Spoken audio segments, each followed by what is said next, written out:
नमस्कार मित्रांनो, आज आपण इयत्ता 10वीच्या वर्गातील गणित भाग 2 या विषयातील प्रकरण दुसरे पायथागोरसचं प्रमेय या प्रकरणातील पहिलाच मुद्दा की जो प्रमेयाच्या रूपात दिलेला आहे तो आपण आज पाहणार आहोत. पायथागोरसचं प्रमेय. बऱ्याच मुलांना प्रमेय ही संकल्पना अतिशय अवघड वाटत असते, परंतु मित्रांनो लक्षात ठेवा, सगळ्यात सोपा घटक असेल तर प्रमेय. फक्त ते प्रमेय सिद्ध करत असताना नेमकं कसं सिद्ध केलं गेलं पाहिजे हे आपल्याला माहीत नसल्यामुळे थोडी अडचण निर्माण होते. अतिशय सोप्या पद्धतीने आपण हे प्रमेय आता सिद्ध करून पाहूया. तर बघा, त्या प्रमेयामध्ये नेमकं काय दिलेलं आहे ते पहिल्याने आपण पाहायचं. तर इथे दिलं आहे, काटकोन त्रिकोणात कर्णाचा वर्ग हा इतर दोन बाजूंच्या वर्गांच्या बेरजी इतका असतो. कोणताही प्रमेय सिद्ध करत असताना अगदी सगळ्यात महत्त्वाची गोष्ट लक्षात घ्यायची. इयत्ता 9वीमध्ये आपण शिकलेलो आहोत की प्रत्येक गृहीतक किंवा प्रत्येक गुणधर्म हा आपण जर-तरच्या भाषेत लिहित असतो आणि जर-तरच्या भाषेत लिहिलं गेलं की त्याला आपण सशर्त विधान म्हणतो. तर प्रमेय सिद्ध करत असताना सुद्धा दिलेल्या प्रमेयातलं जे वाक्य आहे ते आपण जर-तरच्या भाषेत करायचं. समजा एक छोटंसं उदाहरण सांगतो म्हणजे लक्षात येईल. त्रिकोणाच्या सर्व कोणांच्या मापांची बेरीज 180 अंश असते. हे वाक्य आपण जर-तरच्या भाषेत कसं करू शकतो? जर एखादी आकृती त्रिकोणाची असेल तर त्याच्या तिन्ही कोणांच्या मापांची बेरीज 180 असते. अगदी याच पद्धतीने हे वाक्य सुद्धा आपण जर-तरच्या भाषेत करायचं. तर इथे काय दिलं आहे, काटकोन त्रिकोणात कर्णाचा वर्ग हा इतर दोन बाजूंच्या वर्गांच्या बेरजी इतका असतो. हे वाक्य आपण जर-तरच्या भाषेत कसं करू शकतो? जर एखादी आकृती काटकोन त्रिकोणाची असेल तर कर्णाचा वर्ग हा इतर दोन बाजूंच्या वर्गांच्या बेरजी इतका असतो. अशा पद्धतीने जर-तरच्या भाषेत मनात तयार केल्यानंतर आपण जर नंतरचे वाक्य हे पक्षामध्ये लिहितो आणि तर नंतरचं वाक्य हे साध्यामध्ये लिहितो. पण ते वाक्य जसंचे तसं लिहावं लागत नाही, तर त्याची गणिती भाषा आपल्याला मांडावी लागते. तर मग प्रमेय सिद्ध करत असताना पहिलं काय सांगितलं मी, दिलेलं प्रमेय किंवा तो गुणधर्म जर-तरच्या भाषेत मनात तयार करा. नंतर दुसरी क्रिया लक्षात घ्यायची, प्रमेयाची आकृती. कारण कोणतंही प्रमेय सिद्ध करत असताना सगळ्यात महत्त्वाचं आहे आकृती आवश्यक असते. जर आकृतीच काढली नाही तर संपूर्ण तुम्ही लिहिलेल्या सिद्धतेला 0 मार्क मिळतात मित्रांनो, लक्षात घ्या. म्हणून सगळ्यात महत्त्वाचं आकृती. मग आता आकृती काढायची कशी? तर बघा, जर काटकोन त्रिकोणात, म्हणजे काटकोन त्रिकोण काढणं गरजेचं आहे.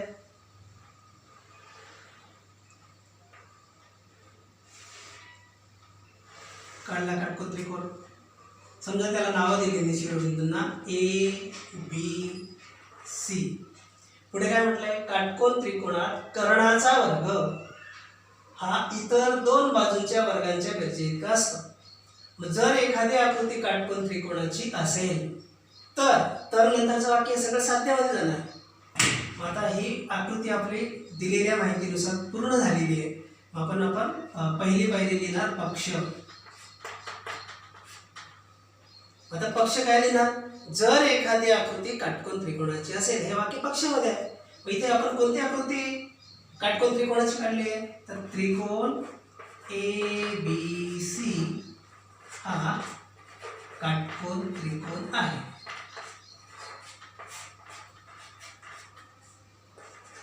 हे झालं आपलं पक्ष. नंतर दुसरी पायरी येणार साध्य.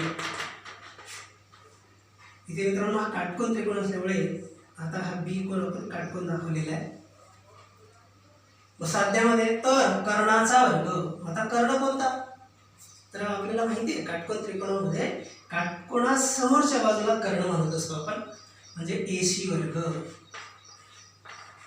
बरोबर इतर दोन बाजूंच्या वर्गांची बेरीज, म्हणजे मग BC वर्ग आणि AB वर्ग.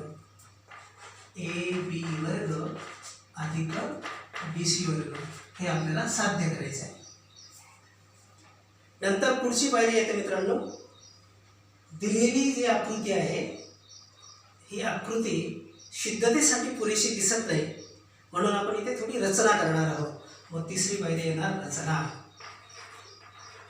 प्रत्येक गोष्ट जर पायरी पायरी लक्षात ठेवली ना तर प्रमेय अतिशय अवघड वाटणारं जे आहे ते अतिशय सोपं वाटायला लागेल. तर रचना काय करायची, इथे आपल्याला बी या शिरोबिंदूपासून AC या कर्णावर लंब टाकणार आहोत आपण, म्हणजे इथे काटकोन होणार. याला आपण D नाव देऊया.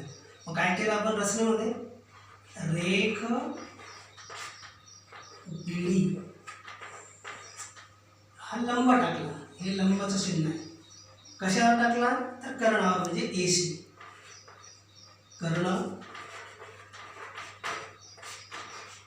AC.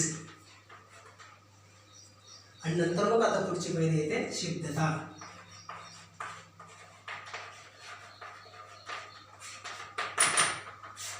बघा मित्रांनो, आता पक्ष साध्य रचनेपर्यंत आपण आलो. तर तुमची आकृती बरोबर असेल तर तिला अर्धा मार्क दिला जातो, पक्ष साध्य व्यवस्थित लिहिलं असेल त्याला मार्क दिला जातो. प्रत्येक पायरीला गणितामध्ये मार्क असतात, हे आपण लक्षात ठेवायचं आहे. म्हणून एक एक स्टेप आपण बरोबर लिहित जायची. आता सिद्धतेमध्ये काय करणार बघूया. BD हा लंब AC वर टाकल्यामुळे झालं काय, या काटकोन त्रिकोणाचे दोन काटकोन त्रिकोण तयार झालेले आपल्याला दिसतात. मागच्या भागामध्ये आपण एक प्रमेय शिकलेलो आहोत समरूपता आणि काटकोन त्रिकोणाच्या संदर्भात. त्याच्यात काय म्हटलंय की काटकोन त्रिकोणात कर्णावर टाकलेल्या शिरोलंबामुळे त्याचे जे दोन भाग होतात, कोणाचे, काटकोन त्रिकोणाचे, ते परस्परांशी आणि मूळ काटकोन त्रिकोणाशी समरूप असतात. तर या प्रमेयाचा आधार आपण या ठिकाणी घेणार आहोत. तर त्यानुसार आपण पहिली पायरी काय म्हणू शकतो, तर त्रिकोण ABC समरूप त्रिकोण BDC. आता हे कसे समरूप झाले बघा. B कोण ABC मध्ये काटकोन आहे आणि BDC मध्ये D कोण काटकोन आहे, म्हणजे हे काटकोन असल्यामुळे एकमेकांशी एकरूप आहे. त्याचप्रमाणे ABC चा C कोन आणि BDC चा C कोन हे सुद्धा सामायिक कोन असल्यामुळे ते एकरूप, म्हणजे कोप कसोटीनुसार हे दोन त्रिकोण एकरूप झाले, समरूप झालेले आहेत. अगदी त्याच पद्धतीने हा त्रिकोण सुद्धा या त्रिकोणाशी समरूप होईल. त्रिकोण ADB.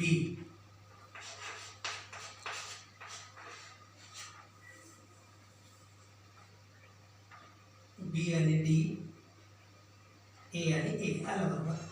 आणि मग हे वाक्य आपण कशावरून लिहिलं, कारण सिद्धतेमधल्या प्रत्येक पायरीला कारण असावं लागतं, ते कारण आपण लिहिलं पाहिजे. मग इथे काय कारण, तर काटकोन त्रिकोण व समरूपता या गुणधर्माचा आपण इथे वापर केला. आता पुढचा मुद्दा बघूया. हा वरचा भाग मी थोडा पुसतो.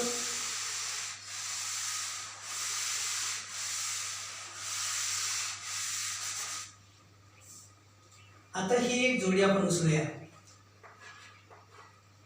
दोन समरूप त्रिकोणांची, त्रिकोण ABC समरूप त्रिकोण BDC.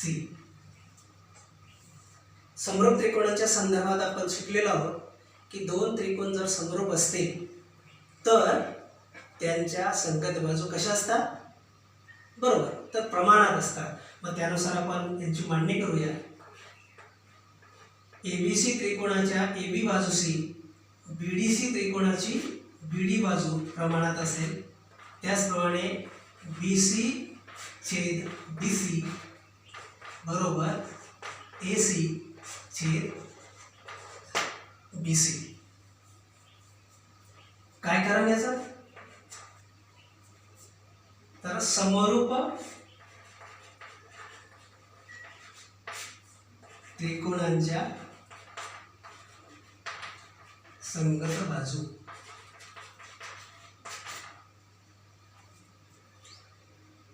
आता या प्रमाणात लिहिलेल्या जोड्यांपैकी दुसरी आणि तिसरी हे प्रमाणातली जोडी आपण घेऊया.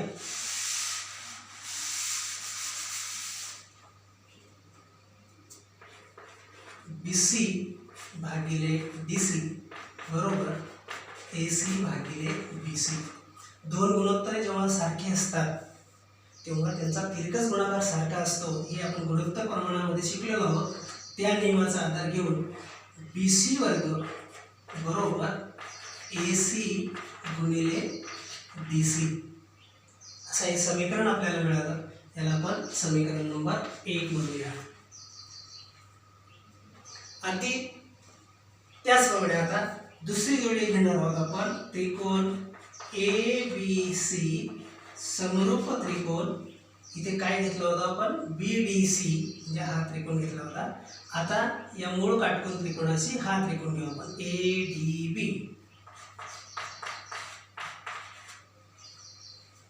जसं की इथे आपण लिहिलं दोन त्रिकोण समरूप असताना संगत बाजू प्रमाणात असतात तशीच पाहिजे आपण आता इथे लिहिणार आहोत. दोन त्रिकोण समरूप दिसत आहेत म्हणजे त्यांच्या संगत बाजू प्रमाणात असतील.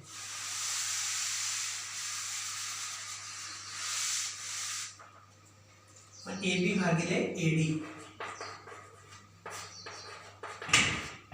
बरोबर BC भागिले BB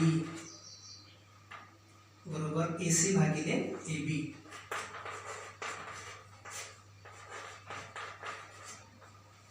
ठीक आहे. याचंही कारण काय देणार बरोबर समरूप त्रिकोणाच्या संगत बाजू.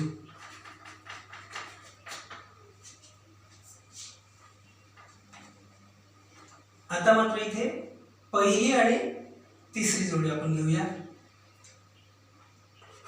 AB भागिले AD बरोबर AC भागिले AB. मग ही जोडी का घेतली कारण बघा यांचा तिरकस गुणाकार केला तर आपल्याला AB वर्ग मिळणार आहे. सध्यातल्या गोष्टीपर्यंत आपल्याला जायचं आहे म्हणून ही जोडी आपण उचलली आहे. आता तिरकस गुणाकार केला तर AB वर्ग बरोबर AD गुणिले AC हे आपल्याला दुसरं समीकरण मिळालं. आता साध्यापर्यंत अगदी पोहोचलो आहोत आपण असं समजा. आता काय करायचं आपण समीकरण 1 आणि समीकरण 2 यांची बेरीज करूया.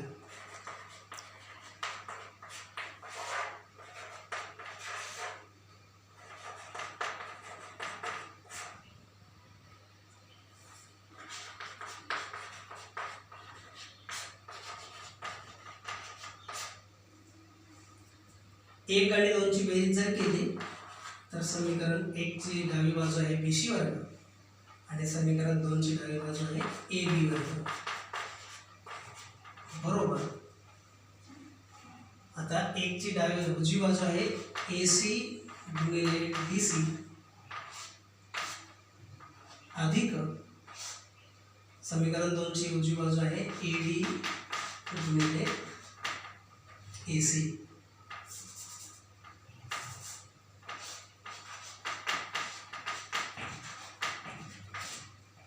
ठीक आहे.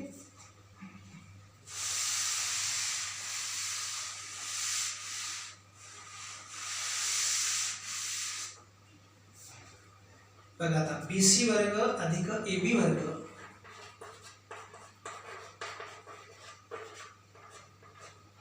बरोबर. आता या दोन कंसांची बेरीज आपण करत असताना इथे लक्षात येईल आपलं की दोन्ही कंसांमध्ये एक घटक किंवा एक बाजू सामायिक दिसते बघा AC आणि AC आहे. तो आपण बाहेर काढून घेऊ AC आणि कंसामध्ये काय राहील मग इथून DC आणि अधिक दुसऱ्या कंसामधून राहील AD. आता आकृतीकडे बघा. आकृतीमध्ये या कंसाची बेरीज कुठे दिसते का बघा DC अधिक AD. म्हणजे आपल्याला आकृतीवरून लक्षात येईल DC अधिक AD बरोबर कोणतं अंतर मिळतंय बघा हे DC अंतर, त्याच्यामध्ये AD अंतर मिळवलं तर AC अंतर मिळणार आहे. म्हणजे या कंसाची बेरीज आपण AC टाकू शकतो की नाही, बरोबर. मग BC वर्ग अधिक AB वर्ग बरोबर AC, इथे गुपित चिन्ह आहे गुणिले, आणि याची बेरीज AC. मग BC वर्ग अधिक AB वर्ग बरोबर AC गुणिले AC काय, तर AC चा वर्ग. म्हणजे आपल्याला साध्यामध्ये जी गोष्ट विचारली होती तिथपर्यंत आपण आलेलो आहोत. BC वर्ग अधिक AB वर्ग बरोबर AC वर्ग, हेच आपण असं लिहू शकतो. AB वर्ग अधिक BC वर्ग बरोबर AC वर्ग. प्रमेयात दिलेल्या माहितीनुसार आलं का बरोबर, बघा बरं. काटकोन त्रिकोणात कर्णाचा वर्ग, AC कर्ण आहे, कर्णाचा वर्ग हा इतर दोन बाजूंच्या म्हणजे AB आणि BC यांच्या वर्गांच्या बेरजी इतका असतो.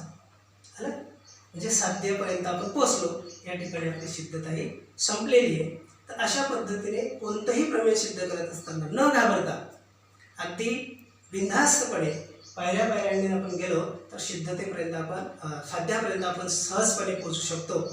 अगदी न डगमगता आपण प्रमेय हे सिद्ध करत राहायचं आहे, प्रयत्न करायचा आहे. व्हिडिओ जर आवडला असेल मित्रांनो तर नक्कीच लाईक करा, सबस्क्राईब करा. मॅथ ट्युटोरियल या चॅनलमध्ये जाऊन नक्कीच आपल्या नवनवीन व्हिडिओ तुम्हाला पाहायला मिळतील. धन्यवाद.